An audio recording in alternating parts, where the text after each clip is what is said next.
తమ ఉద్యోగాలను రెగ్యులరైజ్ చేయాలని కోరుతూ సమగ్ర శిక్ష ఉద్యోగులు గత 27 రోజులుగా జగిత్యాల జిల్లా కేంద్రంలో దీక్షలు కొనసాగిస్తున్నారు. ఇదిలా ఉండగా ఆదివారం మహాపాదయాత్ర పేరిట తహసీల్దార్ చౌరస్తా నుండి కొండగట్టు ఆంజనేయ స్వామి టెంపుల్ వరకు ఉమ్మడి కరీంనగర్ జిల్లా ఉద్యోగులు సొంత జిల్లా నుండి బయలుదేరి స్వామివారికి మొక్కులు చెల్లించి వినతి పత్రం ఇచ్చి సీఎం మనసు మార్చి ఎస్ఎస్సీ ఉద్యోగులు అందరినీ విద్యాశాఖలో విలీనం చేసి రెగ్యులర్ చేయాలని వినతి పత్రం సమర్పించినట్లు నాయకులు తెలిపారు.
స్పందించాలి స్పందించాలి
జిల్లా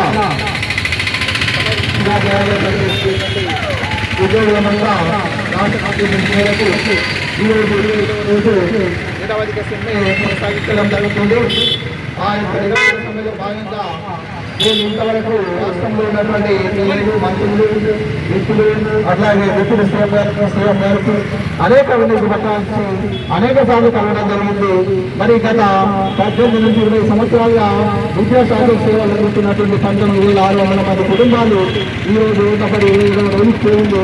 అయినప్పటికీ కూడా గౌరవనీయులు ముఖ్యమంత్రి గారు అట్లాగే మా యొక్క విద్యాశాఖ మంత్రి అయిన విద్యాశాఖకు తండ్రి పాత్రలో ఉన్నటువంటి పెద్దలు ఇప్పటికి కూడా స్పందించకపోవడం, అట్లాగే వారు ఇచ్చినటువంటి హామీని మళ్ళీ రివర్స్గా మాట్లాడడం విద్యాశాఖలో పనిచేస్తున్నటువంటి సమగ్ర శిక్ష ఉద్యోగులను ఎంతగానో బాధించింది.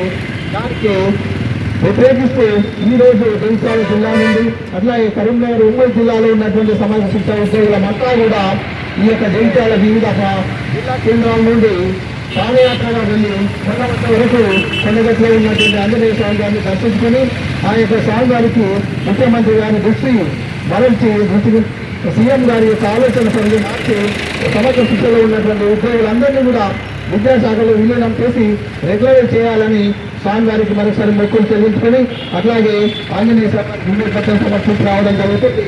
కాబట్టి ఈ యొక్క 25వ రోజు అయినా కూడా ఆంజనేయ స్వామి గారైనా ముఖ్యమంత్రి గారి యొక్క మనసు కలిగించి ఆ యొక్క సమగ్ర శిక్షలో పనిచేస్తున్నటువంటి ఉద్యోగులందరినీ కూడా విద్యాశాఖలో విలీనం చేయాలనుకోవడం జరుగుతుంది.